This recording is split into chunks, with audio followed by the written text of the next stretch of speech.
말도 많고 탈도 많았던 20대 국회 첫 국정감사가 오늘 국회 운영위원회의 청와대 비서실 국감을 끝으로 막을 내립니다.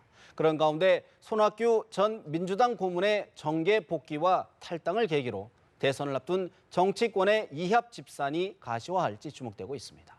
장성호 건국대 교수, 김관옥 계명대 교수 두 분 모셨습니다. 어서 오십시오. 네, 안녕하세요. 박근혜 대통령 어제 수석비서관 회의에서 미르 K스포츠재단 의혹과 관련해 어느 누구라도 불법 행위가 있다면 엄정하게 처벌받아야 한다고 강조했습니다. 검찰의 수사 속도를 내는 모습인데 여야의 반응은 사뭇 달랐습니다. 먼저 여야 원내대표 지도자들의 이야기를 들어보시겠습니다. 어제 박근혜 대통령께서 언론 등에서 제기되고 있는 문제에 대해 만약 어느 누구도 불법 행위를 저질렀다면 엄정히 처벌받을 것, 이렇게 말씀하셨습니다. 검찰은 그야말로 엄정하고 신속한 수사를 통해서 국민적 의혹이 하나도 남지 않도록 철저하게 수사해 주시기 바랍니다. 국정 현안이 산적해 있습니다. 경제도 많이 어렵습니다. 우리 정치권도 무책임한 정치 공세나 근거 없는 의혹 제기 최대한 자제해 주시기 바랍니다. 대단히 실망스럽고 또 엄청난 내용을 담고 있습니다.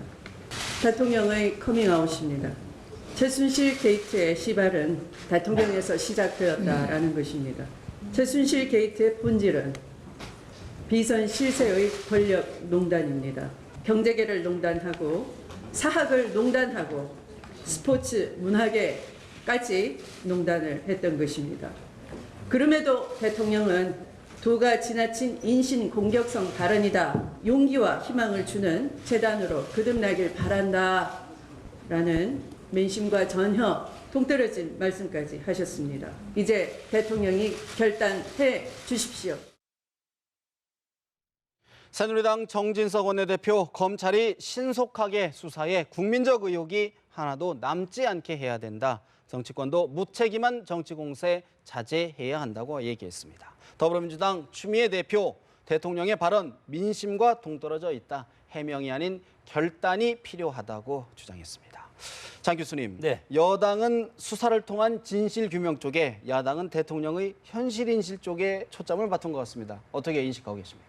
근데 민주주의 국가에서 민주주의를 수행하기 위한 국가기구, 특히 검찰이 이제 대표적으로 우리가 얘기를 할 때 대통령은 국정의 최고 책임자 아닙니까? 네. 그리고 국민들이 국가기구를 법대로 운영하는 실권을 줬는데 대통령이 엄정 처벌을 하라는 거, 이거보다 더 큰 발언은 없다고 봅니다. 최고의 발언 수위를 저는 선보였다고 보고, 그렇다고 대통령이 최순실 이분이 문제가 있으니까 이분을 반드시 처벌해 주세요, 이렇게 구체성 있게 할 수 있겠습니까? 대통령은 권위가 있어야 되고, 그래서 야당이 하도 최순실이라든가 이런 측근 비리에 대해서 국회에서 계속 요구를 하니까 대통령 입장에서는 국민을 향해서 이거에 대한 답변을 한 겁니다. 그래서 검찰, 공권력인 검찰을 통해서 앞으로 이거에 대해서 정말로 무슨 잘못이 있는지 한번 찾아보고 잘못이 있으면 처벌해라. 네. 이런 것이 이제 대통령으로서 최고의 저는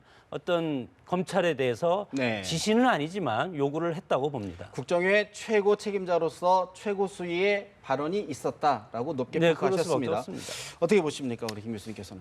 이제 더는 침묵을 지킬 수 있는 상황이 아닌 것에 대한 어떤 인식의 발로다라는 것이죠. 한동안 이제 침묵을 지켰지 않습니까? 그런데 이제 더 이상은 안 된다는 거죠. 왜냐하면 이제 지지율이 25% 정도로 이제 떨어지고 국정 운영이 사실상 이제 어려워지는 수순까지 이제 나오면서 이걸 어떤 형태로든 풀고 가거나 뭐 중단을 시키거나 해야 되는 그 과정에 진입했다는 것에 대한 인식인데요. 네. 그래서 두 가지 발언을 하지 않습니까? 하나는 이제 두 재단의 어떤 구성과 기금 조성에 대해서는 합법적이다. 이게 네. 자의에 의해서 선의적으로 이루어진 것이다라고 얘기를 하고, 또 하나는 이것에 그렇지만 이 자금에 대해서 어떻게 유용이 됐는지 이 부분에 대해서는 엄벌을 할 수 있다라고 얘기를 하는 건데, 이런 이제 두 가지 다른 어떤 방향이 사실은 어떤 혼란성을 좀 주고 있는 부분이 있습니다. 하나는 네. 이제 재단 구성의 출연금에 대해서 이제 강제성이 없었고 이제 권력이 이제 어떤 개입이 없었다고 이제 얘기를 하는데, 기본적으로 이제 그렇게 구체적으로 얘기를 하니까 이것이 이제 야당 쪽에서는 가이드라인이다. 이제 이런 얘기를 안 할 수가 없는 것이고요. 특히나 이제 출연금 조성에 있어서 네. 지금 많이 나온 것 중에 하나가 이제 빨리 내라. 뭐 이런 것을 요구하는 이제 문서들이 이미 이제 공개된 정황 증서들이 있기 때문에 사실상 이런 얘기들이 있다고 해도 수사를 이걸 안 하러 간다면 네. 이게 부실수사 얘기 들을 수밖에 없는 그런 요소가 또 남아 있는 것이고요. 또 한 가지는 이제 이 재단 유용성 문제, 이제 자금의 유용성 문제는 사실상 이런 겁니다. 이게 이제 실질적으로 많이 이제 쓰이고 어떻게 되는지 이제 충분히 찾아볼 수가 있어요. 예. 근데 당사자가 지금 초점이 맞춰지고 있는 당사자가 지금 국내에 존재하지 않죠. 최순실 씨가. 최순실 씨. 그 독일에 어딘지도 모르고 이 수사가 진행되기 굉장히 어렵다는 거죠. 그래서 양쪽의 수사가 사실상 진행이 굉장히 어려운 상황이 이제 있는 것이고 예. 이제 그런 측면이 결국에는 이제 야당 쪽에서 결국엔 이거를 최순실 씨 개인 비리로 넘기는 거 아니냐. 뭐 이런 어떤 축소 수사 또는 뭐 이 가이드라인을 줘서 이쪽은 수사 못하게 하는 거 아니냐. 뭐 이런 의혹들이 계속 이제 주장들을 나오게 하는 거죠. 그럼에도 불구하고 대통령 사실 근거 없는 의혹에는 일절 대응하지 않겠다라는 그런 기조였는데 상당히 기조를 턴한 것만큼은 틀림없는 전환 아닐까요? 어떻게 그렇죠. 보십니까? 분명히 이제 턴해야 되는 아까 말씀드렸다시피 예. 필요성이 여기 존재하는데 여기서 이제 분리를 시키지 않으면 같이 매몰되는 그런 장면이 나올 수 있는 거죠. 여기서 어떤 형태로든 이 문제에 대해서 해결책을 짚고 넘어가야 되는데 거기서 최소한의 피해가 어디 지점이냐는 것에 대한 판단이 있었던 것 같습니다. 그래서 네. 그 지점을 찾아가는 것이고 그 지점에서 제일 중요한 것은 국정 운영을 지속적으로 유지시키기 위해서는 뭔가 관통이 되는 직접적인 어떤 정면 돌파를 하지 않으면 안 되는 상황에 대한 인식이 있었다. 그럼에도 불구하고 과연 검찰의 수사가 지금 최순실 씨의 행방이 묘연한데 과연 제대로 이루어지겠느냐라는 회의적인 시각이 있으신데 장 교수님 어떻게 보십니까? 뭐 최순실 씨가 있던 없던 일단 네. 공적 라인이 있지 않습니까? 수사를 하면 일단 공적 라인부터 하고 거기에 나중에 최순실 씨가 정말 구체적으로 어떤 인스 개입을 했는지 그것은 어떤 장부라든가 이런 걸 보면 다 나오게 되지 않습니까? 영수증 첨부라든가 예. 대통령 입장에서 상당히 다급한 거죠. 이 대통령의 현실 인식은 저는 최순실 씨 이 문제에 대해서는 저는 어떻게 보면 하자가 없다고 이제 판단을 하는 것 같은데 네네. 검찰 수사가 해서 나오면 그것은 법대로 처벌하면 될 하고. 것이고 소위 말해서 지금 대통령의 국정 아젠다의 가장 핵심적인 것이 창조 경제와 문화 융성 아닙니까? 그러면 정부가 이것을 모두가 할 수 있는 것이 아니고 다원주의 국가에서는 민간 영역과 NGO 소위 비정부 기구라는 것이 나눠서 정부가 할 수 없는 일들을 구체적인 일들을 뒷받침하는? 뒷받침하고 구석구석 들어가서 할 수 있는 그런 차원에서 알아서 하는 영역이 사실은 이 시민사회 영역인데 네. 이걸 하다가 지금 야당에서는 이것이 측근 비리가 개입해서 국정을 농단한다까지 이렇게 이제 공격적으로 나오지 않습니까? 그러면 대통령 입장에서는 소위 말해서 진도를 나가야 되는데 국정이 지금 1년밖에 안 남았는데 이것이 발목 잡아서 앞으로 나갈 수가 없는 현실이기 때문에 할 수 없이 청와대 비서관회의에서 검찰 수사를 촉구하고 촉구하는. 하는 그런 것을 할 수밖에 없는데 그런데요. 야당에서는 예를 들어서 그렇게 할 경우에 결국은 최순실 씨 개인 비리 차원으로 수사가 국한되는 것 아니냐는 일부 우려가 나오지 않습니까? 어떻게 보십니까? 그러면 우리가 검찰이라는 조직을 헌법상 왜 뒀습니까? 검찰을 지금 못 믿다고 하고 오히려 예를 들어서 사법부 재판에서 내가 무죄로 나오면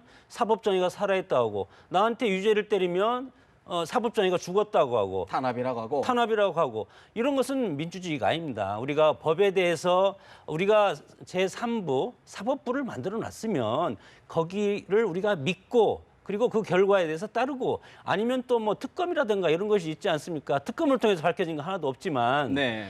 이것은 어쨌건 네. 대선을 앞두고 정쟁의 차원에서 접근하는 것이 지금 훨씬 더 우리가 이해가 쉬울 것 대통령이 같습니다. 엄정한 수사를 지시한 만큼 검찰 수사도 믿어봐야 된다 그런 말씀이시고 사실은 이제 뭐 그래야 되겠죠. 네네. 원론적으로는. 근데 지금 이제 우병우 수석 건도 벌써 이제 고발 조치가 들어가서 벌써 3개월이 지났는데도 아직도 어떤 아무런 가시적인 결과물이 나오지 않습니다. 그리고 지금도 이제 우리가 이제 대통령 발언에서 보면 구성과 조성의 문제에 대해서 굉장히 아주 디테일하게 나옵니다. 이제 결국에는 여기서 제일 중요한 거는 뭐 누가 실질적으로 이제 정경련이 그 기금을 조성했다는 얘기인데 네. 사실은 제일 중요한 건 정경련이라는 건 이익 집단이거든요. 이익 집단은 대변하는 이 기업들에 대한 입장에서 하는 것인데 그 대변해야 되는 사람들의 데다가 명령을 해서 뭐 예컨대 강요를 해서 며칠까지 내라. 뭐 이건 사실 굉장히 받아들이기 자연스럽지 않은 그런 부분인 거거든요. 그래서 이 부분에 대한 수사가 없으면 네. 사실상 원만하게 모든 부분이 다 조사됐다라고 얘기하기 쉽지 않은 두 재단의 설립 과정에 대한 부분도 좀 엄밀하게 좀 자세히 봐야 살펴봐야 된다는 주장이신데 사실 오늘 한국 갤럽 여론조사 결과가 나왔는데 박근혜 대통령의 지지도가 25% 5주 연속 하락했습니다. 사실 지난 최저치 기록을 다시 경신한 건데 어떤 의미의 민심으로 해석하시는지. 결국에는 문제들이 계속 누적되고 있는 거거든요. 그러니까 우병우 수석건부터 시작해서 여러 가지 건들이 지금 있는데 이것들을 해소하지 않고 가고 있기 때문에 여기서 뭔가 출로도 민심도 이제 거기서 아주 수동적이 되는 것이고 여기서 뭔가를 지지해줘야 될 근거를 못 찾고 있는 거거든요. 그래서 어떤 형태로든 사실상 이 지지율의 변동이 오려면 네. 문제는 해결하고 가야 된다. 그래서 그것이 없는 상황에서는 이런 지지부진한 상황, 이것이 이제 대통령의 어떤 지지율 떠나서 이제는 당의 지지율까지도 지금 영향을. 같이 지금 내리고 있지 그렇습니다. 않습니까? 예, 예. 그래서 이런 것들이 이제 장기화될 경우는 사실상 돌이키기 어려운 상황까지도 있기 때문에 털고 갈 때는 털고 가야 되는 그런 필요성이 있는 것이죠. 오히려 매를 좀 아프더라도 그렇죠. 맞고 가는 그러니까 게 예방 주사는 시점이 있는 건데 네. 이게 너무 늦게 맞아버리면 예방의 어떤 효과가 효과가 발생을 안 하는 거죠. 어떻게 보십니까? 근데 뭐 실체가 있어야지 뭐 털고 가든가 처벌을 하든가 할 텐데 지금 아직 검찰 수사 중이 아닙니까? 우병우 건도 마찬가지로 지금 특별조사팀이 지금 검찰에서 하고 있지 않습니까? 이달 말경에 아마 이것을 발표한다는 뭐 얘기도 있는데 네네네. 일단은 검찰 공적인 어떤 국가기구 검찰에서 조사 결과가 나와야만이 청와대 대통령에서 이거에 대해서 인사 조치를 하든지 뭐를 할 것인데 이것은 그렇습니다. 우리가 예를 들어서 과거에 김대중 대통령, 김영삼 대통령, 이명박 대통령, 노무현 대통령, 이명박 대통령까지 매번 측근 비리라든가 친인색 비리가 터졌습니다. 4년 마지막에. 차에. 그래서 우리 국민들이 마지막에 또 최진실이라는 이런 측근 비리라고 야당에서 공격하니까 이것도 그거랑 똑같은 해서 네. 오버랩 시켜가지고 더 쉬워지는 거죠. 그래서 국민들 역시 박근혜 대통령도 과거의 대통령들처럼 이런 비리가 있는 거 아닌가. 아니냐. 그래서 지금 상당 부분 저는 이 콘크리트 지지층 TK 지역에서도 이것이 빠져나가는 그런 영향을 받고 있지 않나. 이것이 소위 말해서 수사 결과 그러면 나온다고 하면 아무 일이 없던 큰 문제가 아닌 것은 나온다 그러면 반등할 수도 있다 이렇게 보시는 겁니까? 저는 반등할 수 있다고 보고요. 네네. 수사 결과 나오면 네. 우병우 일가에 대한 수사 결과도 나오면 대통령께서는 바로 저는 인사조치 하리라고 봅니다. 네. 이렇게 봤을 때는 이것을 다시 뭐 여론이라는 것은 내려갔다 올라가고 이렇게 유동적이기 때문에 다시 이제 뭐 반등할 수도 있다고 봅니다. 그런 측면에서 지금 새누리당의 지지율 아까 우리 김 교수님 말씀해 주신 것처럼 더불어민주당이 이제 동률을 이뤘단 네, 말이죠. 맞습니다. 이런 민심은 어떻게 보셔야 될까요? 결국에 이제 연동이 돼 있는 거거든요. 그런데 이제 사실은 뭐 지금의 상황이 굉장히 안 좋다 그러면 여권에게 사실은 더민주당도 지지율이 더 급속히 늘어나야 되는데 그게 또 그렇지도 정체돼 아니고. 있거든요. 예, 예, 예. 그러니까 지금 국민들 보기에는 정치권 전체가 사실 굉장히 불만스러운 거거든요. 왜 이런 부담을 국민들에게 주느냐는 것에 어떤 불만적 표시가 실제로 부동층이 늘어나고 적극적으로 이제 지지하는 정당에 대한 어떤 지지율은 줄어드는 그런 효과로 이제 나타나고 있는 것이죠. 그래서 불만의 표시들이 지지율로 나타나지 않을 수가 없는 것이죠. 이런 상황에서. 어떻게 보십니까? 그러니까 우리 이제 검찰 인력을 좀 대폭적으로 더 늘려야 될 것 같습니다. 고소고발 건이 워낙 많고 네. 특히 이제 다원 이익주의 사회로 가다 보면 민간 영역에서도 고발 건이 상당히 많지 않습니까? 그런 차원에서 지금 검찰 수사가 지지부진하니까 인력은 한계 있고 검사들도 마찬가지로 일이 너무 많아가지고 최근에 뭐 그런 일도 있지 않았습니까? 그런 차원에서 검사들 일을 좀 많이 충원을 해서 이런 것들 빨리빨리 해서 국정이 빨리빨리 돌아가고 네. 정쟁이 일어나지 않게 이렇게 하면 어쨌든 좋지 않을까. 고소 고발된 사건에 대해서 확실하게 신속하게 매듭을 지어야 된다 그런 네, 말씀이신 것 그렇습니다. 같고 사실 오늘 또 하나 관심사 20대 국회 첫 국정감사의 피날레 청와대 비서실에 대한 운영위원회의 국정감사가 있는데 예상했던 대로 송민순 회고록, 최순실 씨 의혹, 우병우 수석 출석 문제가 주로 다뤄지고 있습니다. 여야 원내대표의 이야기 잠시 들어보십니다. 동행명령장 발부하실 건가요? 하셨어요? 대표님이 상정을 하셔야 발부가 되니까요. 대표님 상정하실 거예요? 아니 일단 아직 뭐 출석할지 안 할지 좀 두고 봐야지. 출석할지 안 할지 두고 봐야지.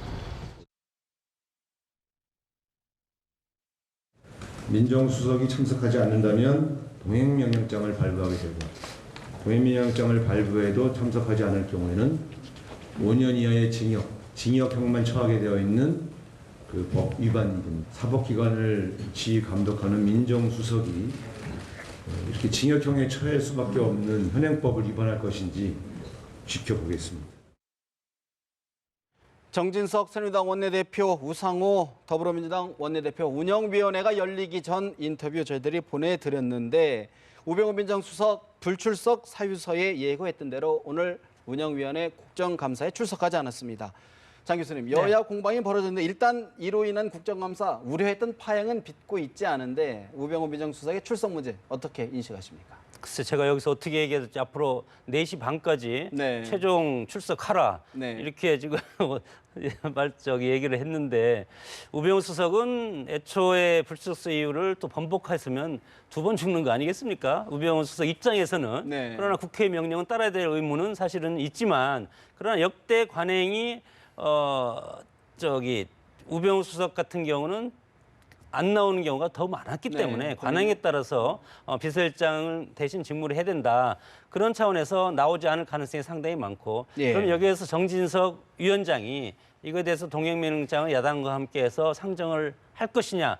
저는 그것이 1차적인 관전 포인트라고 보고 네. 상정이 되면 통과가 될 겁니다. 통과가 과반이 넘기 되면 때문에요, 야당이. 통과가 돼도 뭐 거기에 응하겠습니까? 저는 응하지 않을 거라고 봅니다. 그렇게 될 경우에 청와대와 야당과 청와대뿐만 아니라 여야의 대립각도 상당히 가파라질 것 같은데 김 교수님. 사실 이 국정조사는 여야의 대결이 아닙니다. 이거는 기본적으로 입법부가 행정부를 조사하고 감사하는 그런 차원이기 때문에 사실상 지금 뭐 이 새누리당 정진석 대표도 그렇고 김무성 전 대표도 그렇고 나오라는 얘기 아닙니까? 출두를 해서 실질적으로 이게 이제 국민의 대표의 자격으로 지금 부른 것이기 때문에 어떤 경우라도 그리고 사실 민정수석이 안 나온다는 관례가 사실 없어요. 나온 적도 굉장히 있습니다. 그리고 지금 이 일이 시급해가지고 이 일 때문에 모든 것이 지금 막혀 있는 상황인데 이거 자체가 지금 현 정권에도 부담으로 지금 작용한 시간이 벌써 굉장히 깁니다. 본인이 누군가가 이 부분을 풀고 특히나 대통령의 문제를 부담을 좀 덜어준다 그러면 본인이 나와서 이런 부분에서 자기가 해소할 것들을 해소하고 뭐 이런 장면이 나온다 그러면 사실은 더 원만하게 일들이 해결될 수 있는 또는 단초를 만들어낼 수 있는 그런 계기가 될 수 있다는 측면에서 굉장히 아쉽고요. 또 한 가지가 이제 동행명령권 얘기가 나왔지 않습니까? 예. 동행명령권을 발부한다고 해도 안 나오면 그만입니다. 결국엔 지금 5년 뭐 어쩌고저쩌고 하는데 그렇게 해서 실질적으로 뭐 이 징역 간 사람이 아무도 없어요. 그러니까 벌금이라는 거죠. 그렇죠. 그러니까 결국에는 이런 법을 개정을 하거나 폐기를 해야지 이게 이제 입법부의 어떤 권능을 얘기하는 그런 법 중에 하나인데 이것이 작용하지 않는 법이라면 사실 쓸모없는 법이거든요. 그래서 입법부의 권한을 강화하려면 이런 부분 먼저 좀 개정을 해야 될 거 아닌가 이런 생각이 오히려 들어요. 입법부의 권위를 세우기 위한 동행명령권이 입법부의 권위를 훼손할 수도 있다. 실질적이지 못하다는 말씀이시고 어떻게 보십니까? 우리 장 교수님께서는 계속 안 나오실 거라고 보는데 자 그러면 오늘 또 하나 이제 이원종 대통령 비서실장이 송민순 논란이 되고 있는 송민순 회고록 논란과 관련해서 개인적으로 볼 때 상당히 개연성이 있는 것이다라는 취지의 발언이 있었거든요. 장 교수님 어떤 의미? 또 하나 문제되는 게 관계법령도 검토해보겠다라고 이야기를 했습니다. 어떻게 해석하십니까? 아니 저는 이 문제는 네. 송민순 회고록에 나와 있지만 역사적으로 누적되게 돼 있지 않습니까? 도체 자료가 다 있습니다. 청와대에도 자료가 있을 것이고 이병호 국정원장도 사견임을 전제로 해서 개연성이 있다고 얘기하고 지금 똑같이 청와대 비서실장, 국정원장 똑같이 그리고 그때 당시에 송민순 주무장관 그리고 그때 당시 현 지금 외교부 장관 모두가 다 있다고 하는데 지금 더민주 문재인 대표를 비롯한 그 측근들 그 부분들만 지금 잘 모르겠다. 그 전에 있었다. 이렇게 얘기하는 거 아닙니다. 이것은 역사적인 사실이고 팩트의 문제지 이것이 뭐 무슨 증언이라든가 대화록 문제라든가 이런 것이 저는 아니라고 봅니다. 그렇기 때문에 여기에서 아쉬운 것은 문재인 대표가 이거에 대해서 명확한 답을 하지 않는 것. 이것은 저는 앞으로 대선 가도에 아주 치명적인 약점이 될 가능성이 상당히 많고 약속이 될 것이다. 대통령한테 최순실 사건에 대해서 진실을 밝히라고 요구하는 야당 똑같이 새누리당이라든가 국민들도 문재인 대표가 차기 대권 주자의 어떤 유력한 후보라고 했을 때 이것을 검증의 차원으로 봐야지. 예. 검증의 차원을 봤을 때 본인이 그때 당시 했던 것을 기억하지 못한다면 이것도 대권 주자로서 대통령 후보로서 자격이 없다고 봅니다. 그 정도는 기억하지 못하면 알겠습니다. 청와대의 서별관 회의 기록을 또 검토해 보겠다는 건 또 다른 차원의 이야기 같기도 한데 김 교수는 어떤 인식인지요? 지금 이런 기록물은 사실 전 두 가지로 봐야 된다고 생각합니다. 이게 법적으로 한정된 기간 동안에 이걸 소위 공개하지 못하게 한 것은 그만큼의 어떤 중요성이 있다고 보는 것이기 때문에 15년에서 30년, 장기 30년까지 그렇게 법적으로 돼 있는 것이죠. 그리고 그것을 실질적으로 오픈하려면 의회의 3분의 2의 의결이 필요합니다. 그래서 그런 절차를 밟고 하면 되는 것이고요. 네. 그런데 이번 거 2007년 거는 사실은 이게 공식 기록이 아니거든요.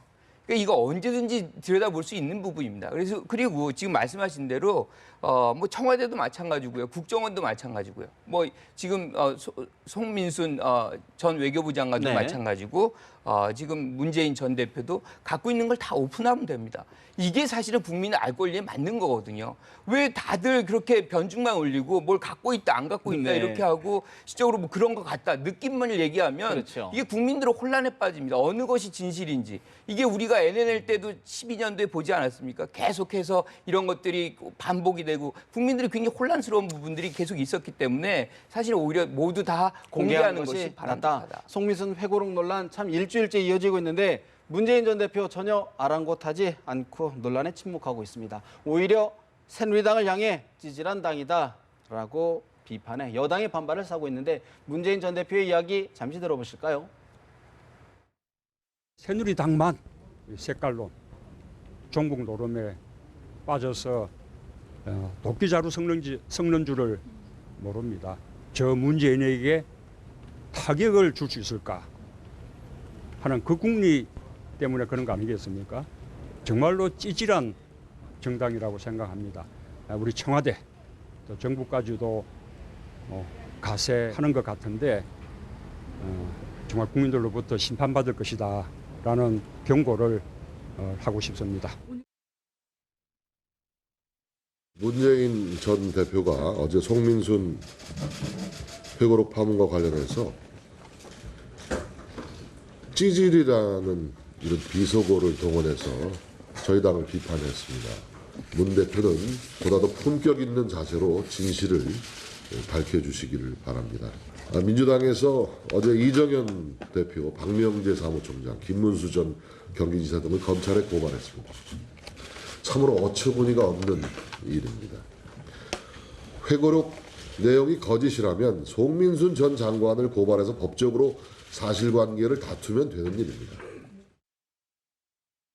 더불어민주당 문재인 전 대표 저에게 타격을 줄 수 있을까 궁리 때문에 색깔론 종북 노름에 도끼자루 썩는 줄 모른다. 찌질한 당이다라고 비판을 했습니다. 정진석 원내대표 제1당 야당 대표를 지낸 분 품격 있게 대응하시라. 회고록 내용 거짓이라면 송 전 장관을 고발해 사실관계를 다퉈야 할 것이라고 반박을 했습니다. 김 교수님, 문재인 전 대표 사실상 지금 무대응으로 일관을 하고 있는데 어떤 판단으로 해석하십니까? 여러 가지 요소가 있는데요. 제일 큰 거는 NNL의 경험, NNL의 기억이 이 요소 중에 가장 그렇죠. 이게 초기에 이제 그때 문재인 전 대표가 사실은 정치 경험이 많지 않지 않습니까? 오픈하자.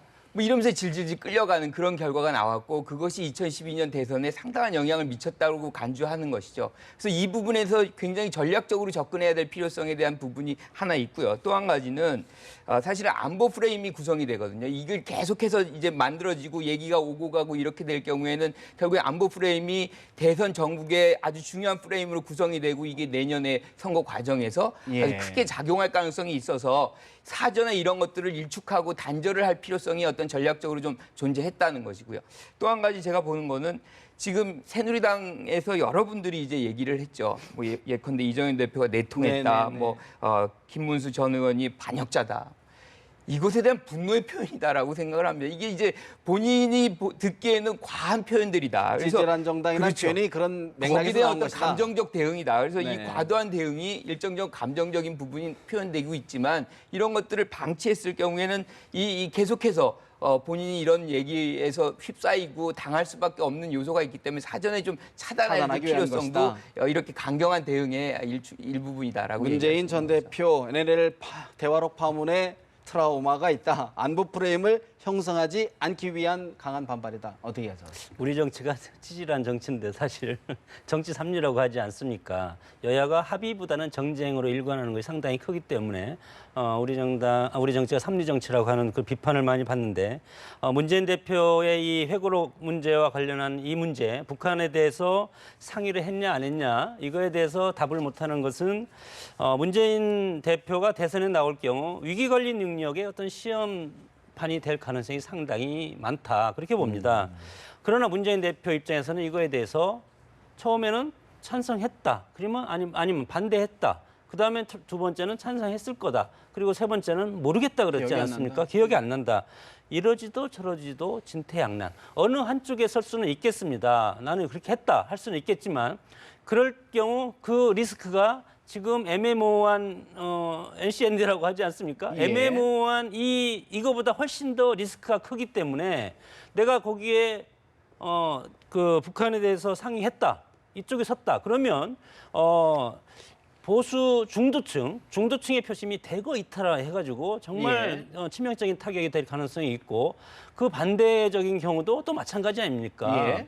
그렇기 때문에 지금 문재인 대표가 아직까지 예. 이거에 대해서 국민들이 요구하고 새누리당 반대적인 당이 요구하면 이거에 대해서 답변하는 것이 지도자의 본질적인 기능입니다. 그러나 그 본질적인 기능을 지금 하지 못하고 있는 것은 네. 이러한 어느 쪽을 선택해도 정치적 리스크가 너무 크기 때문에 네. 당분간 내가 선택하는 것보다 훨씬 다른 판이 어떻게 굴러가는지 상황을 보고 관망하고 나중에 결정적으로 내가 어느 곳에 쓸 것인가 그것을 결정할. 그러다가 집토끼, 산토끼 둘 다를 잃어버리는 우를 가져올 가능성 없을까요? 이미 상황은 늦었다고 봅니다. 지금 어떤 사건이 일어나면 초기 대응이 상당히 중요하지 않습니까? 특히 이제 재난 같은 경우는 그런데 지금 이것은 문재인 대표한테는 큰 재난이 닥쳤다고 봅니다.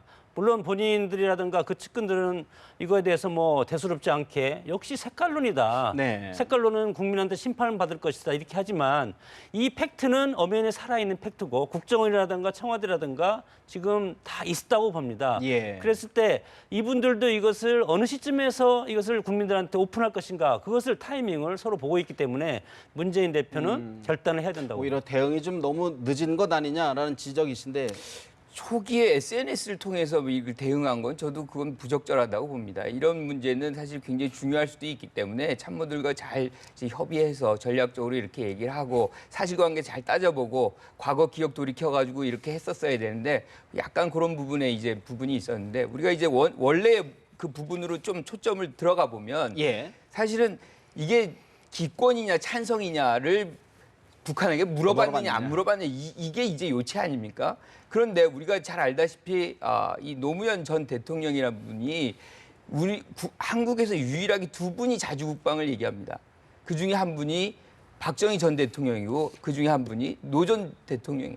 자주국방을 얘기하고 뭐 반미면 어떠냐라고 얘기한 그런 자주성을 강조한 사람이 북한에다가 물어보고 네가 허락하면 내가 기권한다.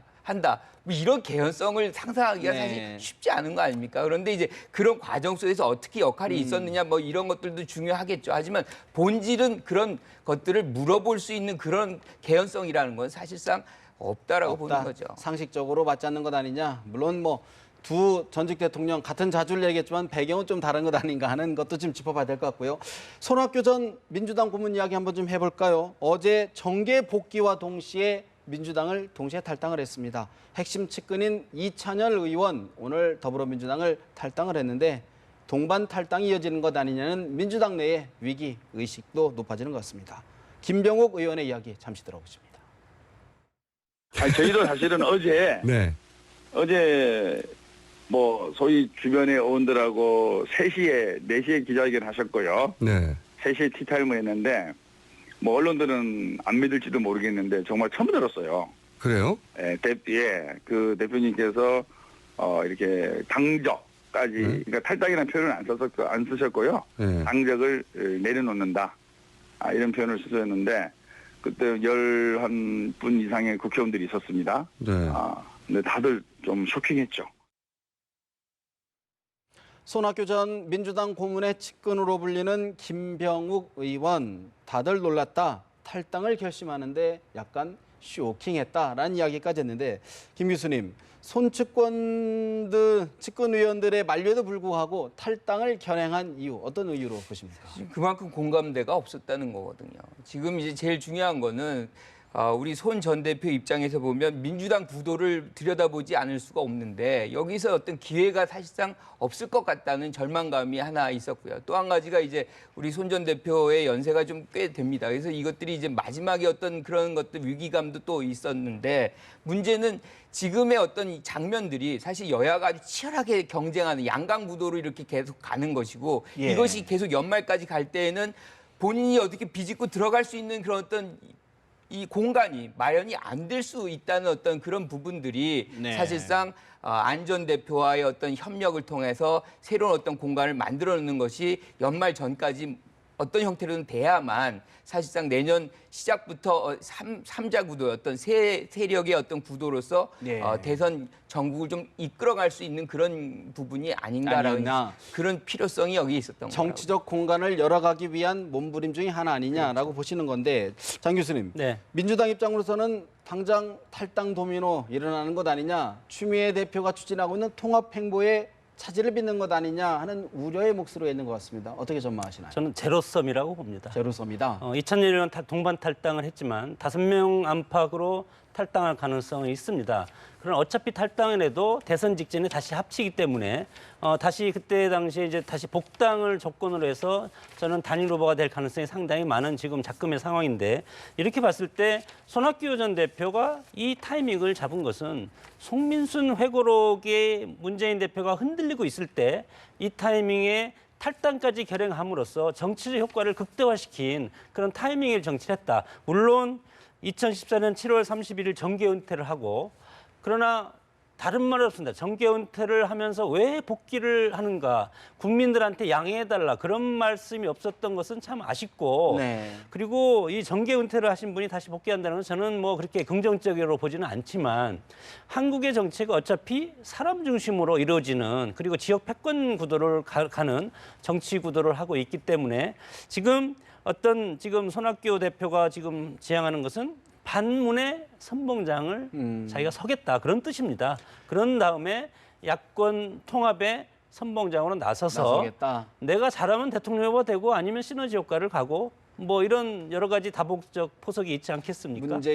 이른바 문재인 대세론 좌시하지 않겠다. 그냥 보고만 있진 않겠다. 이런 네. 말씀으로 들리는데 어떻게 보십니까? 뭐 아무래도 통합에는 부정적일 수밖에 없는 거죠. 이제 제3지대가 어느 정도 이제 탄력을 받는 그런 모양새가 이미 나오고 있는 건데, 제일 중요한 거는 사실 이 제3지대가 뭔가를 만들어내려면 이제 플러스 알파가 분명히 있어야 됩니다. 그 중에 하나는 민주당의 일부, 즉 개헌파든 뭐 비주류든 이 탈당을 해서 이 제3지대에 합류를 해야 되는 것이고, 조금 더 이제 강력한 영향력을 가지려면 지금 새누리당의 비주류 일부가 오게 된다면 사실상 제3지대가 굉장히 강력한 어떤 포텐셜, 네. 즉 잠재성을 갖고서 기존의 어떤 새누리와 더민주당과 경쟁할 수 있는 구도가 만들어지는데, 문제는 그런 계기가 마련될 수 있겠느냐. 즉 기존의 더민주에 있는 의원들과 새누리의 의원들이 탈당할 것이냐 또 하나고요. 또 하나는 지금의 기조는, 전국은 여야가 치열하게 지금 붙어있는 상황입니다. 갈등하는, 대립하는 상황인데,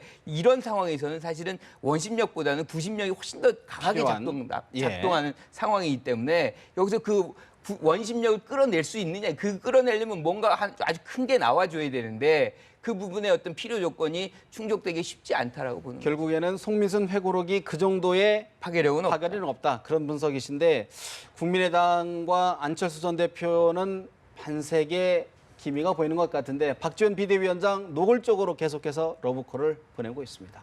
박지원 비대위원장 이야기입니다.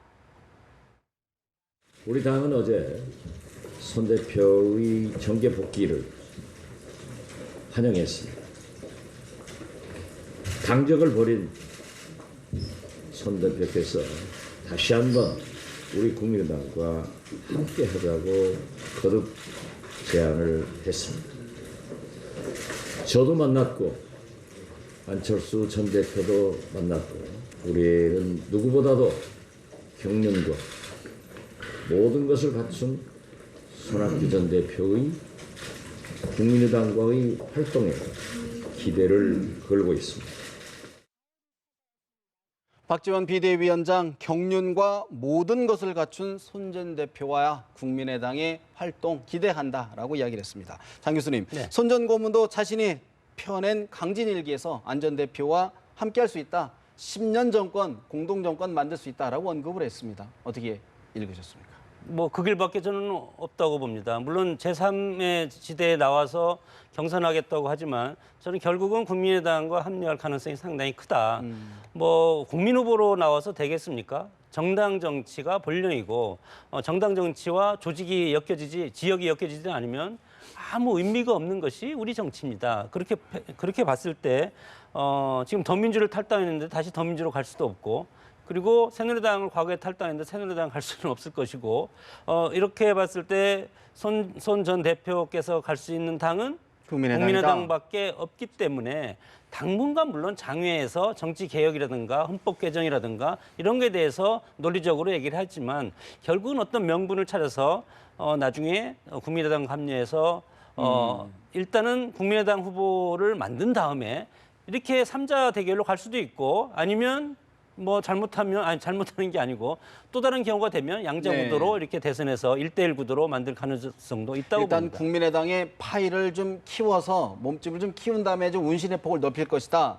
오늘 탈당한 이찬열 의원은 그럴 가능성은 없다라고 일단은 전망은 했는데 김 교수는 어떻게 보십니까? 뭐 국민의당 입당은 안 할 것 같고요. 제3지역에서 나중에 이제 국민의당이 그쪽으로 들어와서 큰 파이를 만들어놓는 그런 형태가 새로운 파이를? 그렇죠. 새로운 형태를 만들 가능성이 오히려 있다라고 봅니다. 근데 아쉬운 부분은 지금 정치공황이 난무해요. 이제 일종의 이제 승자연합 만들기 위해서 막 짝짓기 하고 뭐 이런 모습만 보이는데 사실은 손 전 대표가 얘기했던 것 중에 저녁에 있는 삶이라는 내용이 있습니다. 굉장히 아름답고 굉장히 중요한 얘기인데 지금의 아쉬운 부분은 그런 내용이 빠져 있다는 겁니다. 무엇을 명분으로 예컨대 개헌이라고만 나왔지 개헌의 어떤 개헌이고 어떤 개헌을 통해서 어떤 세상을 만들어 가려고 하는지 누구랑 연대를 하려고 하면 왜 하려고 하는지 내용에 대한 어떤 소개가 없이 지속적으로 지금 계속해서 누구랑 연대하고 뭐 이런 정치공황이라는 건 국민들에게 사실은 감동을 주기가 굉장히 어려운 부분이 있는 거거든요. 그래서 실제로 이거 뭐 지금에서 계속 만나지겠죠. 예컨대 김종인 전 대표라든가 뭐 지금 얘기하는 정의화 전 국무총리라든가 지금 제3지대 밖에 나와 있는 분들 계속 뭐 김종인 전 대표는 지금 당에 있지만 뭐 이렇게 해서 계속해서 이제 개헌을 생각하는 분들을 계속 만나겠지만 개헌의 어떤 내용이 또 다 다르거든요. 어떤 분은 뭐 이원집정부제, 어떤 분은 또 내각제. 그래서 이런 부분들을 공감대를 맞추는 부분부터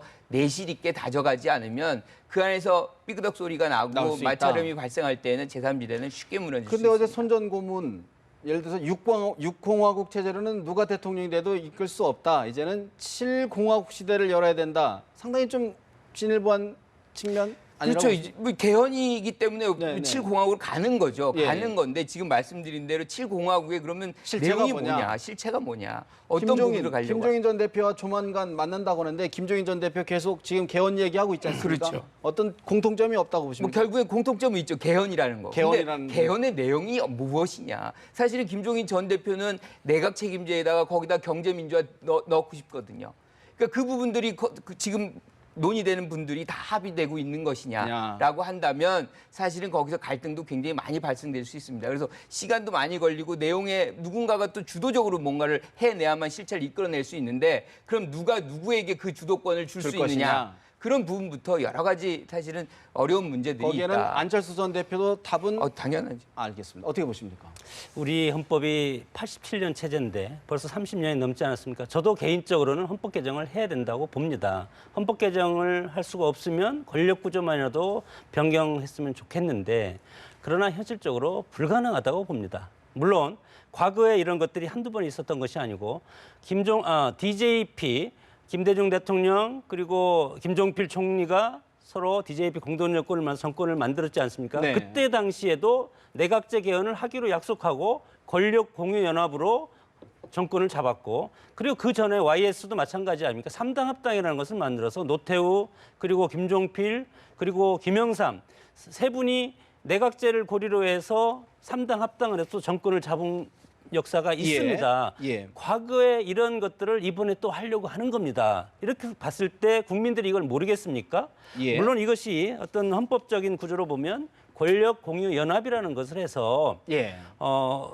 개헌을 하고, 그리고 대통령이나 부통령이나 예. 그리고 대통령이나 수상 이렇게 할 수도 있고, 아니면 대통령이 된 다음에 그리고 강요를 5대5로 나눠서 합의는 할 수 있지만 네. 이런 것들이 지금까지 안 됐습니다. 그러니까 개헌론의 시나리오도 많지만 사실은 이제 국민들 관심이 아까 정치공학을 말씀하셨는데 과연 시나리오들이 많아요. 손학규, 반기문, 안철수, 손학규 여러 시나리오들이 있는데 사실 예측하기는 어렵습니다. 우리 장 교수님 보실 때는 그래도 설득력인 현 시점에서 어떤 시나리오가 가장 설득력 있다고 보십니까? 설득력이라는 것은 본인이 앞으로 정치를 계속 할 거냐 안 할 거냐, 이번 대선을 끝으로 할 거냐. 정치 권력이라는 것은 자기 목숨을 다할 때까지, 정치적 생명을 다할 때까지 하는 거라고 봤을 때는 네. 저는 새누리당 후보는 상수로 간다고 봅니다. 다만 야권에서 단일화를 하냐 아냐, 더민주에서 문재인 후보가 나온다면, 아니면 안희정 후보가 나온다면, 그리고 국민의당의 안철수 후보라든가 안철수 의원이, 그리고 손학규 이런 분들이 하나로 돼서 야권 연합을 하냐 안 하냐에 따라서 2자 구도냐 3자 구도로 구도냐가 결정될 것이다. 어떻게 보십니까? 예, 마찬가지로 저도 새누리당 후보와 더민주당 후보는 상수라고 보고요. 결국에는 안철수, 손학규 이 결합 구도는 하나의 변수로서 지금 이미 만들어진 거거든요. 그래서 이 변수가 어디로 가느냐의 문제, 예컨대 예. 반기문 쪽으로 가느냐 아니면 뭐 문재인 쪽으로 오느냐, 뭐 그 부분만 남은 것 같습니다. 알겠습니다. 사실 오늘로써 20대 국회 첫 국정감사가 마무리 짓는데 국정감사 이후에도 여야가 곳곳에서 충돌하는 것 아닌가 하는 또 우려감이 남습니다. 두 분 말씀 여기서 말씀드리겠습니다. 고맙습니다.